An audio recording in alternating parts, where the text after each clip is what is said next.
खुलुमबाय फुंबिलिनि गोजोन हामलायनाय जासिबाय बाक्सा गेलफेजारनिफ्राय फोसावजानाय बड'लेण्ड खौराङाव नोंथांखौ बरायबाय दिनैनि रादाबखौ फरायदों आं रामेन बर'आ दिनैनि गाहाय रादाबफोराव दङ बिजनीआव थानाय रैमाली एकाडेमिक कलेज बिएडआव बिएड गिबि बोसोर आरो थामथि बोसोरनि आनजादा जागायबाय रायजोआव नोगोरारि सोदांनाय बिलनि हेंथायै गुदुं थासारि जाबाय थानाय समावनो थांनाय 12 जानुवारि सनिबाराव नलबारि धमधमायाव दुलाराय आसाम गरिया मरिया जुब फरायसा आफादनि सोरखारनि हेंथायै होसिख्रावनाय बिजनी आमगुरियाव साननैनि हाबाफारिजों भगाली मेला उत्सवआ थांनाय 12 जानुवारियाव जोबनानै थांबाय चिरां जिल्लानि नदियापारा गामियाव निसाहारिनि बेसाद बाहायग्रा लाइमोन हमदों नोगोरारि सोदांनाय बिलनि हेंथा होनाय आसाम बन्द बायदिजों रायजोआ दुंहाव जाबाय थानाय समावनो मोनफैबाय आसामनि थागिबिफोरनि आंगोनि भगाली बिहुआ नोंथाङा नायगासिनो दङ बड'लेण्ड खौरां दानिया फैदो आबुं रादाबाव बिजनीआव थानाय रैमाली एकाडेमिक कलेज बिएडआव बिएड गिबि बोसोर आरो थामथि बोसोरनि आनजादा जागायबाय बिएड परीक्षाটো फार्स्ट सेमिस्टार और थार्ड सेमिस्टार जुवा जानुवारी 5 तारिखर आरम्भ होइसे चिरां जिल्लानि सिङाव थानाय बिजनीनि रैमाली एकाडेमि बिएडआव थांनाय 5 जानुवारिनिफ्राय बिएडनि गिबि बोसोर आरो थामथि बोसोरनि आनजादा जागायबाय होनना खौरां मोननाय जादों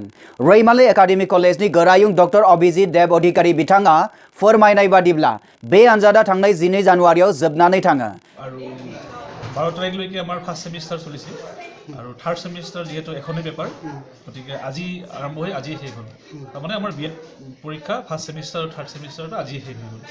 2013 मायथाइयाव गायसनजानाय कलेजाव बिएडनि गिबि बोसोर थाखोआव 100 फरायसाफोर आरो बिएड थामथि बोसोराव 100 फरायसाफोर दङ होनना बिथां अधिकारिया फोरमायबावो किमान स्टुडेन्ट আছে তাতে আমাৰ ইয়াতে ফার্स्ट सेमिस्टारত 100 स्टुडेन्ट আৰু থাৰ্ড सेमिस्टारতো 100 स्टुडेन्टै আছে गोरायुं बिथाङा फोरमायनाय बादिब्ला बे कलेजाव दासिम गासै मोनथाम फराय हानजा बारलांबाय आरो बावैसो आनजाद जिरायनायफ्रा ब्रैथि फराय हानजा केতিয়া পৰা एस्टाब्लिश হৈছিল আমাৰ कलेजটো 2011 ৰ পৰা স্টাर्ट হৈছে আৰু আমাৰ ইতিমধ্যে তিনিটা বেচ ওলাই গল এইটো 4 নম্বৰ বেচ আমি ৰেডি কৰি আছো बे रादाबखौ जोंनिसिम दैथायहरदों चिरांनिफ्राय एबेन बसुमतारी बिथाङा नोंथाङा नायगासिनो दङ बड'लेण्ड खौरां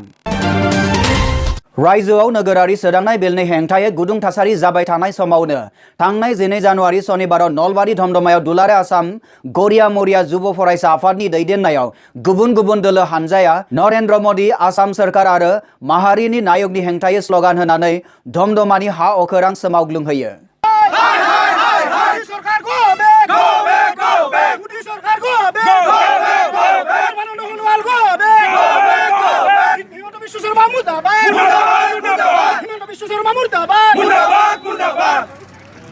सोदांनाय बिलखौ बोखारनाय असिलायै थांनाय सनिबारनि मोनाबिलियाव खमैबो 200 सुबुंफोरा गिबि मन्त्रि सर्बानन्द सनोवाल गाहाय मन्त्रि नरेन्द्र मोदी आरो हिमन्त बिश्व शर्मामोननि मुसुखा सावो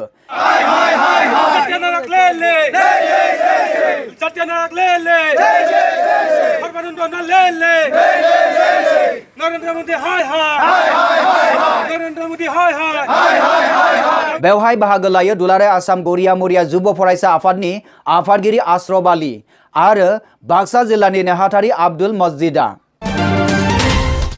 नोंथाङा नायगासिनो दङ बड'लेण्ड खौरां बिजनी आमगुरियाव साननैनि हाबाफारिजों खुंजानाय भगाली मेला उत्सवआ थांनाय 12 जानुवारियाव जोबनानै थांबाय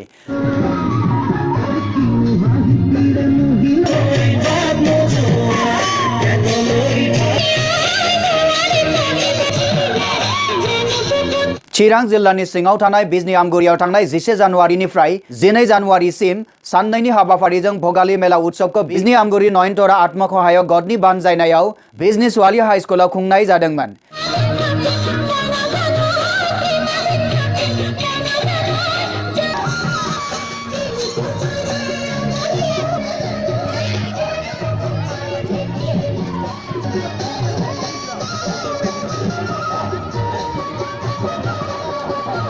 जिनै जानुवारि खालारनि जोबथा सानाव स्वच्छ भारत मिशननि सांग्रांथि मेलबो जानानै थाङो बे उत्सवआवनो बर' आरो असमिया रावारि रायजो राजाफोरा मागो दमासिजों सोमोन्दो थानाय फिथा सौराय बायनाय फाननाय खालामनाय जायो होनना मिथिनो मोननाय जादों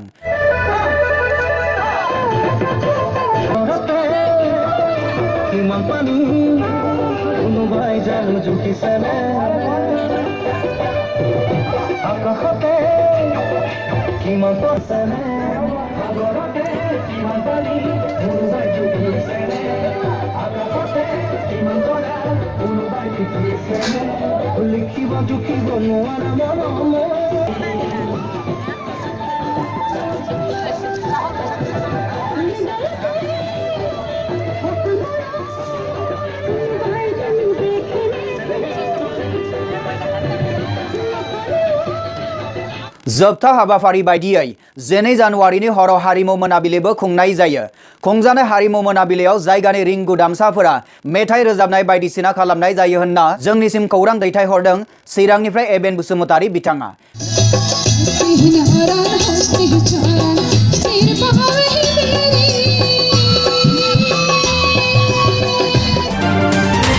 नोंथाङा नायगासिनो दङ बडलेण्ड खौरां।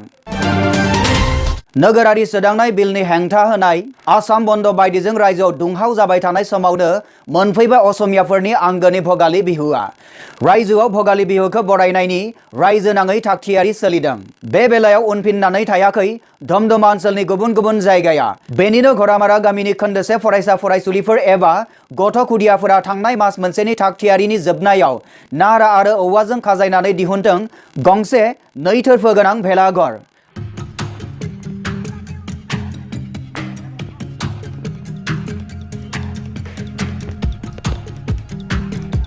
लुनानै दिहुनदों मेजि। आंगोनि भगालि बिहुखौ बरायनायनि थागथियारि खालामदों गासैबो।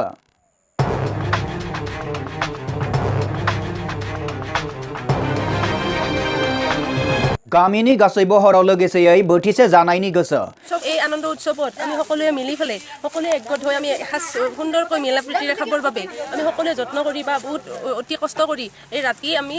সকলোৱে দিনত ল'ৰা ছোৱালীবিলাক স্কুলত যায় আৰু তাৰ পৰা আহি ৰাতি লাইট জ্বলাই ফেলে সকলোৱে অতি মৰমেৰে এসাঁজ খাবৰ বাবে অতি যত্নেৰে এই ভেলাঘৰটো সাজিছে। লগতে 2তলা বিল্ডিঙে সজাইছে। সকলোৱে যাতে অতি আনন্দেৰে কি কৰিব পাৰে ৰাতি বহুত মৰমেৰে এসাঁজ মিলি জুলি খাব পাৰে। এই ভোগালী বিহু হৈছে অতি আনন্দৰ উৎসৱ আৰু এই আনন্দ উৎসৱত যাতে সকলোৱে মিলা প্ৰীতিৰে অতি মৰমেৰে অতি মানে বুঢ়া আইতা ককাহঁতে একেলগে মিলি আমি এসাঁজ খাম বুলি কৰিছোঁ আৰু এই উৎসৱটো যাতে পিছলৈও এনেদৰে হৈ থাকে আমি তাৰ বাবে কৰিছোঁ আৰু। खौसेथिनि नेरसोन बोराय बेन्थ गथ' खुदिया गासैबो गोरोबलायनानै भेलाघराव बोसोरफ्रोमबो बेबायदिहाय जायो मागोनि ओंखाम। प्राय 2 माहमान हल आमी प्राय बनाइছোঁ আৰু প্ৰতি বছৰে আমি এই মাঘ বিহুত আমি সকলোবোৰে একগোট খাই এই মাঘ বিহুৰ কাৰণে এসাঁজ খাওঁ। লগতে আমি কোন শিক্ষকসকলে এই ঘৰটো তৈয়াৰ কৰি বনাইছোঁ প্ৰায় 2 माहमान हल। नोंथाङा नायगासिनो दङ बडलेण्ड खौरां। चिरां जिल्लानि नदियापारा गामियाव निसा हारिनि बेसाद बाहायग्रा लाइमोन हमदों।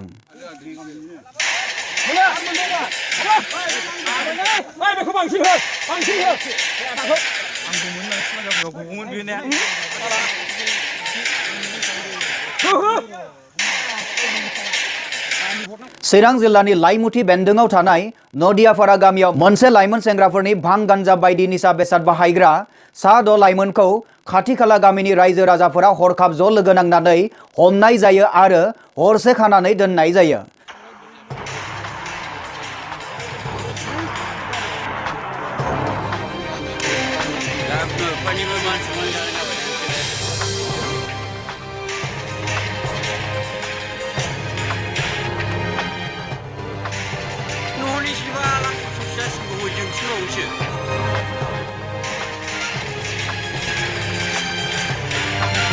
मोनथिनो मोननाय बादिब्ला गासै 7 सानैया खारखोमायो। खौरां मोननाय बादिब्ला बिसोर लाइमोनफोरा 2 निफ्राय 3 बोसोरनि सिगांनिफ्रायनो बाहायबोबाय थादोंमोन होनना बुंथिना लायो।